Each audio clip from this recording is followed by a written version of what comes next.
time. Okay, we're doing good. Okay, so yeah. Well, now the only thing we have Mars, the other planets, and generally Mars will add the energy, the force, the pushing, and it can push too much. It can force things, and it can be arguing with things when things are not being pushed or being blocked or interfered with. So Mars adds aggression and force and anger when it's bad, or restlessness whenever it comes up and touches any of the other planets. It's just going to push them and make them more aggressive or sort of more complaining, more argumentative, and that. But the Sun to itself and to the Sun are the primary cycles and across the angles. So the Mars to itself, you can more or less guess for about the age someone is. Well, as you get older, you have to check it too. But if you have someone's birthday, you can see the Mars to the Sun cycle just knowing someone's birthday. You know, and sorry, check something. So with so now with Mars in Aquarius, you know, if you're going to Scorpio birthdays, they're going to have the Mars squaring the Sun. You know, they're going to be a little bit aggressive, trying to prove things a little too much. If you're going to Leos, they're going to feel hemmed in. There's going to be enough going on. There's just a little more frazzled, and you can see it by just going to birthdays. Once you have the birthday, you have the degree the Sun is in. You can see the actual week that this is building up to by where the Mars is.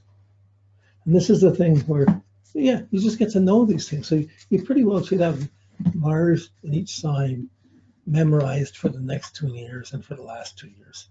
Because then you can, if you know where they were when they changed signs, I don't know if I ever completely did it, but you want to have a sense of more or less where it is. Because if you know where it is for you, it's easier to figure it out for other people. You can start thinking where it is, and that gives you a lot of capacity to, or even if you had a little note, a note card, or a note on your iPhone, and you just had the Mars changing sign dates on it. You can go to Ephemeris and get it, but if you just had the Mars things, you can look at it in a second. You get things connected. You can use this very quickly without having to do the whole thing. You start to see the Mars happening. Then once you see it, then you look to see the bigger implications of how to guide the Mars, Jupiter, and what are the priorities or responsibilities they have to guide the Mars within. It's a very different thing if you're trying to get your Mars conjunction is happening, or your Mars opposition is happening. Say Mars conjunction is happening, but Saturn's in your 12th house. You're having to get proactive with ending things, but it's still not going to be easy. But Mars conjunct the Sun when it's in the first house or in the first quadrant is going to be a very different thing. Or on the midheaven, so as it goes around the angles, you start to see more specifics. This is based on the time you're born. It's more specific details, direction of where you're applying it. So there's 6-month phases, 6-month stages. 6 months, Mars is above the horizon, and you're putting your energy out to prove things out in the world. Or if you're not and you're negatively reacting, you're getting a negative expression of Mars. I'm not going to do this. I'm not going to. I'm just going to. And you're building up negative things, which will have less of a harvest or more of a negative harvest by the time it gets down to the 12th house. When it's going below the horizon, you got to do your own thing. You're pushing your energy to be subjective personally for you. For what you do, it doesn't matter what someone else doing. It's what you got to do for yourself. Often this goes to kids, home, sex, personal things that aren't showing up socially.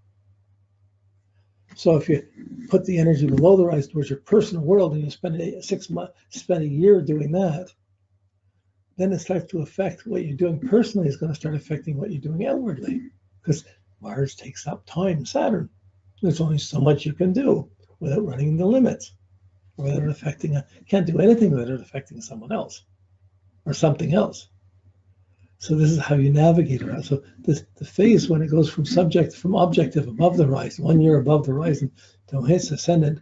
Wow, when Mars hits the ascendant, your identity is being assertive, aggressive, but you can't do the things you used to do. You're having to do something for yourself. You're fed up with above the horizon for a year. You've been pushing, and you're either burnt out or tired, and you're having to start pushing it down for yourself.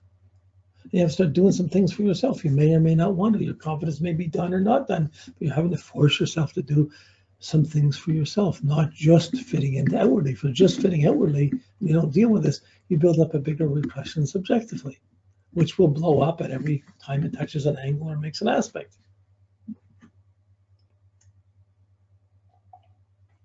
So as you're going along this, you're going to know, once you see it going along, you're going to see where your Sun is, and you're going to know that's going to be your super aggressive phase. And you see where the opposition is, where you start running it, you're going to see as Mars going around your houses, when it's conjuncting your sun, when it's opposing, where it's squaring it, and you get a sort of perspective on each phase. So you have the above and below, and also once you get used to being below the horizon, you're doing your own thing for 6 months, for a year, while Mars is below. It takes pressure and force where you have to start getting out and doing things, get a job, get out, interact with other people more. You're being pushed out of your own personal world to have to put power out into the world to prove it to other people or to react to other people. Whoa. So as the planets go around, they go around the chart kind of counterclockwise, but as they move in the day, as your chart moves in the day, your chart is moving from the IC to the ascendant, to the midheaven, to the descendant. It's moving around the other way. So when Mars is hitting your descendant, it's the point where you're taking in reactions from others. It's the point where you're always taking in and reacting to others. But what happens when Mars hits that descendant, you're going to be angry or aggressive in your reactions. People are going to be pushing. You are making strong things that you're having to react to with Mars on the descendant. And that's going to make you angry, mad, react, and it's going to change. Like, it's funny because you're reacting and it's making change, but that pressure, as it's coming down in you to affect you, you're reacting to other people. It's forcing you to get out to prove you can do something. So your Mars is climbing up, even though it gets off your reaction point. You get through that and you start building up to the midheaven. By the time you get up to them, so yeah, we did above below. I want to put the rising and setting sides. So the descendant and the ascendant, they're big shifts from above to below the horizon. This is, you can see these, and they should be really distinct triggers. You should be able to see this consistently, especially over years, and it's based on your time being correct. This is one of the last factors of rectification for checking that your ascendant is correct within the degree, because Mars will hit these angles and reactions will happen right on these angles. And these angles are not always square or opposed to each other. They can be 60 degrees apart. They can be 110, 120 degrees apart. They can be distorted phases. But when Mars hits these angles, you're going to dance, you're going to react, and this energy is going to show itself. And if it doesn't, if you're looking at this and you're seeing it's always everything's happening a month before, a year, 6 months before, your time is a little bit late. If it's happening after, you have to adjust your time to be able to adjust the angles so that it fits. But you have to see this repeatedly over a lifetime to do it. So even though you can predict long-term things with the Mars, you can certainly see things within the cycle.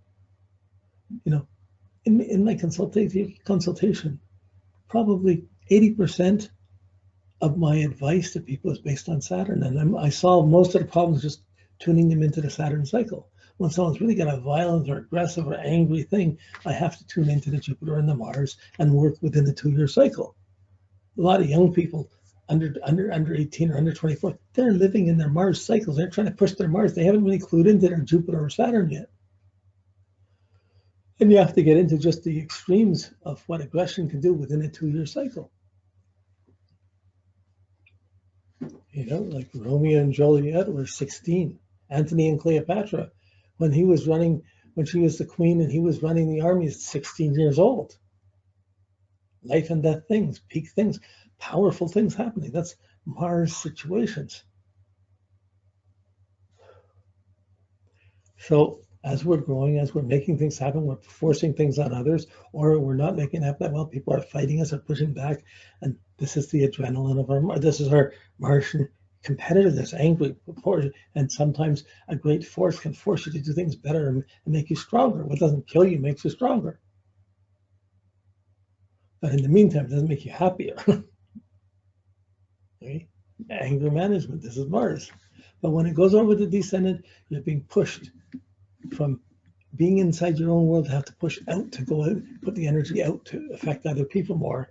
And as you're doing it, you become more sensitive and more impatient or almost intolerant to the reactions of others. As you're taking things from others, you're getting feedback from other people, from above the horizon, you're taking in your descendant to make personal about it. You're getting angry about it, and you're getting motivated to have to, as soon as you're angry, you have to go fight that anger, and it's going to pull you out into the world to fix things. Gets you out of yourself. That's the descendant. A year later, when you've been putting it out for a year, you're getting used to that, you're doing it a certain way, suddenly you can't keep it up anymore, and your personal world's calling, I gotta go do this, I can't do this, I can't manage it, burning it. A whole big force comes up, and your impatience and anger comes up, and you're changing gears. See, even though it's coming from the midheaven down, each day your experience, your eyes see, you're projecting where you're coming up to your ascendant to see who you can affect.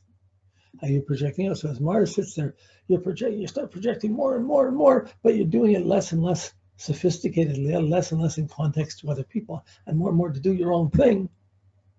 And it's forcing the subjective area of development. And that attitude will be there during that whole phase, that whole quadrant.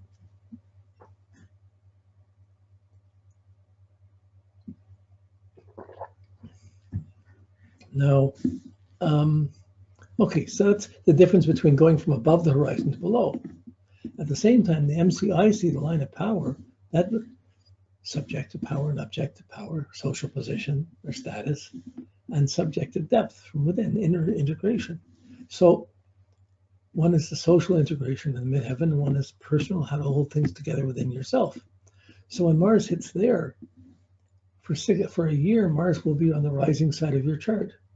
It's going from the midheaven to the ascendant to the IC, but for your chart, in your own chart, you're coming from your personal motivation, what you're living for, how you want to live, what's making you secure, and you're pushing out. Even though Mars is coming down from the midheaven to the ascendant, in your nature, you're pushing out by personal initiative, instinctive assertion. You're pushing to make that outer transit happen. So it's coming from your peak of position down to your lowest position. And as it's doing, you're pushing more and more to deal with outer things, pushing more and more to deal with inner things. You're instigating that Mars, like that whole half of Mars to the midheaven, to the ascendant, to the IC. That's your rising side of the chart. You're making that Mars happen in that social situation to others. You're pushing that out, even though it's coming from the midheaven, and you're coming from peak position to yourself down to your personal security. You're still pushing for it. You're still making that happen with the Mars on that rising side.